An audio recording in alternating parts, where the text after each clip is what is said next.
ખેલ સહાયક શિક્ષકોના આંદોલનનો બીજો દિવસ રાજ્યના વ્યાયામ શિક્ષકો આકરા પાણીએ જોવા મળ્યા। ગાંધીનગર સ્થિત રામકથા મેદાનમાં સતત બીજા દિવસે વ્યાયામ શિક્ષકોના દેખાવો યોજાયા। 15 વર્ષથી કાયમી વ્યાયામ શિક્ષકની ભરતી ન થતા દેખાવો થયા। राज्य सरकाરમાં अनेक वखत रजूआत छतां निराकरण नहीं आव्युं। करार आधारित भरती नाबूद करवानी मागणी थई रही है। करार आधारित नहीं परंतु कायमी भरती राज्य सरकार करे। शारीरिक शिक्षणનું સ્થળ કથળશે તો સ્પોર્ટ્સની સ્થિતિ કેવી રીતે બદલાશે? પોલીસે આંદોલનકારીઓની અટકાયત કરી છે। ટીંગાટોળી કરી પોલીસ વાનમાં પણ બેસાડ્યા। અત્યારે અમે ગાંધીનગર રામકથા મેદાનમાં અમે અમારા આંદોલન માટે બેઠા વ્યાયામ શિક્ષક કાયમી કરવાના ભરતી માટે અમને 17 વર્ષથી છેલ્લા 17 વર્ષથી અમારી કોઈ ભરતી કરવામાં આવી નહીં। પ્રાથમિક શાળામાં કોઈ પણ જગ્યાએ અમને સેટ પરીક્ષા લીધી છે, એસએટી પરીક્ષા એ પણ સરકાર માન્ય અને અમને કાયમી કરવામાં આવ્યા નથી। તો અમે અમારા આંદોલન માટે ગાંધી ચિંતા માર્ગે અમે આંદોલન કરવા બેઠા ત્યારે અત્યારે અમને પોલીસ આવી અમને અને એમની તાનાશાહી કરી અને અમને અત્યારે રિટર્ન કર્યા છે। એટલે અમે અમારી એક જ માંગ સાથે અમે અહીંયા છીએ અને જ્યાં સુધી અમને ન્યાય નહીં મળે ત્યાં સુધી અમે ગાંધીનગર છોડવાના નથી અને જ્યાં સુધી ન્યાય નહીં મળે ત્યાં સુધી અમે છેલ્લે તો આત્મસમર્પણ કરવા પણ તૈયાર છીએ જ્યાં સુધી અમને ન્યાય નહીં મળે। જો અહીંયા વ્યાયામની ભરતી ના કરી હોય તો મોટી મોટી સરકાર મોટા આંકો મારે છે, મોટી મોટી વાતો કરે છે। ખેલ મહાકુંભ, ખેલો ઇન્ડિયા અત્યારે બહુ મોટી મોટી સ્પોર્ટની બેનરો મારે છે। એ ખોટું શા માટે? જો અમારી ભરતી જ ના કરવી હોય તો સીપીએડ, બીપીએડ, એમપીએડ આ બધાની ડિગ્રી આપતી કોલેજો પણ બંધ કરાવો। આ અમારી એક જ માંગ છે। બસ ખેલ સહાયક કાયમી કરો, વ્યાયામ શિક્ષક કાયમી કરો। જૂનાગઢ માંગનાથ રોડ પર આવેલ કાપડ બજારમાં તોડફોડ થઈ। રવિવારે રાત્રે ટોળકીનું કારસ્તાન, દુકાન પર લગાવેલા સીસીટીવી તોડ્યા તેમજ શટર પર પથ્થરો માર્યા। તમામ ઘટના સીસીટીવીમાં કેદ થઈ। થોડા દિવસ પહેલા ડસ્ટબિનની ચોરી કરતા શખ્સો સીસીટીવીમાં કેદ થયા હતા। વેપારી એસોસિએશન દ્વારા પોલીસને લેખિત અરજી આપવામાં આવી। સીસીટીવીના આધારે પોલીસે રાત્રિ પેટ્રોલિંગ વધારવા વેપારીઓએ માંગ કરી। વડોદરા શહેરમાં ફરી એકવાર ટપોરીઓએ પોલીસને પડકાર ફેંક્યો। અકોટા દાંડિયા બજાર સોલાર બ્રિજ નીચેનો આ વિડીયો છે। જાહેરમાં રસ્તા પર ખુરશીમાં બેસીને રીલ બનાવી। કિસકીમાં જની જો હમકો ડરાએ ના ડાયલોગ ઉપર તેમણે આ રીલ બનાવી। 10 જેટલા ટપોરીઓએ રસ્તા વચ્ચે ખુરશીઓમાં બેસીને જમાવડો કર્યો। વિડીયો બનાવીને આ ટપોરીઓએ ગ્રુપનું નામ સરકાર આપ્યું। બર્થડેની ઉજવણીનો આ વિડીયો હોવાનું અનુમાન છે। ટ્રાફિકથી ધમધમતા રોડ પર આવી રીલ બનાવતા પોલીસ પેટ્રોલિંગ પર સવાલ તો ઉઠી જ રહ્યા છે। પોલીસ સામે આંગળી ચીંધાતા હવે પોલીસ સફાળી જાગી પણ ગઈ છે। ટપોરીઓને વિડીયોના આધારે દબોચી લેવાયા। પોલીસે કાયદાનો પાઠ ભણાવતા આ ટપોરીઓના સરદારે કાન પકડીને માફી માંગી છે। તો બે અલગ અલગ તસવીર તમે જોઈ શકો છો। પહેલા તો રીલ બનાવીને રોલા પાડવાનો કોશિશ કરી અને જાણે છાકટા બની ગયા છે, જાણે પરમવીર ચક્ર લઈને આવ્યા છે, એ પ્રકારના ટપોરી અસામાજિક તત્વોની જેમ એક રીલ બનાવતા જોવા મળ્યા। અને બીજી વખત જ્યારે પોલીસે તેમને પકડ્યા ત્યારે કાન પકડીને મોર બની ગયા, માફી માંગતા જોવા મળ્યા। તો પહેલા જ આ કારસ્તાન ન કર્યું હોત તો માફી માંગવી ન પડત। આ યુવાનોને કોણ સમજાવશે? એમના ઘરમાં કોઈ વડીલ હશે કે નહીં? તેમના માતા પિતા હશે કે નહીં? કોઈ સંસ્કાર એમને આપવાવાળું છે કે નહીં? કારણ કે સંસ્કારી નગરીથી આવા દ્રશ્યો જોવા મળી રહ્યા છે।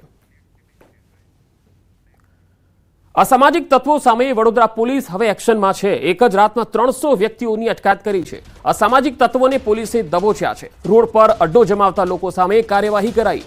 ગૃહ વિભાગના આદેશ બાદ આ કાર્યવાહી થઈ રહી છે, કારણ કે આવા ઘણા બધા એવા વ્યક્તિઓ છે કે જેઓ આરોપીઓ છે, રીઢા ગુનેગારો છે, અસામાજિક તત્વો છે જેને પોલીસે પકડ્યા છે, જેથી ગુનાખોરીને ડામી શકાય। રોડ પર અડ્ડો જમાવીને આ તમામ લોકો બેસી રહે છે, લોકોને હેરાન પરેશાન કરે છે, જેથી ગૃહ વિભાગના આદેશ બાદ વડોદરા પોલીસે આ તમામને દબોચ્યા છે।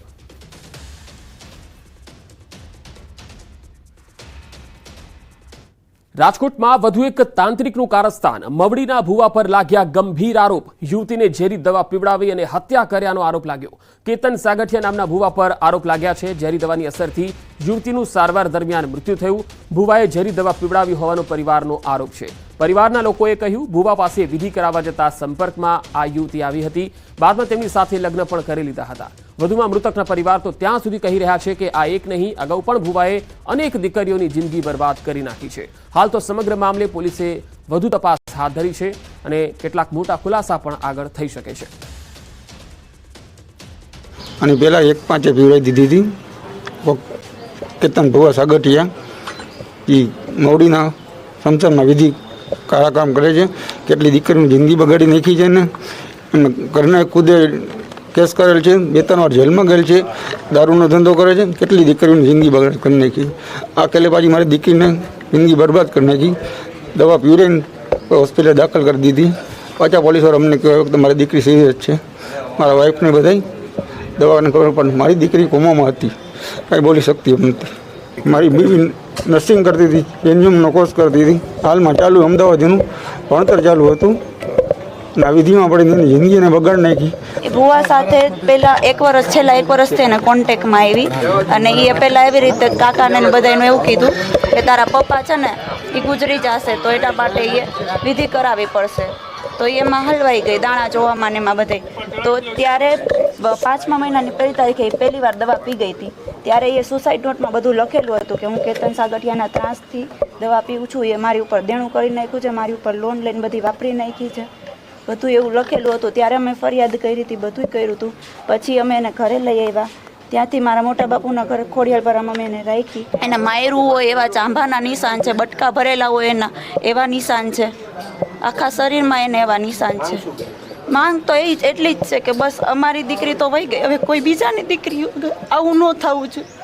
અમારી તો વહી ગઈ તો પાછી આવવાની નથી.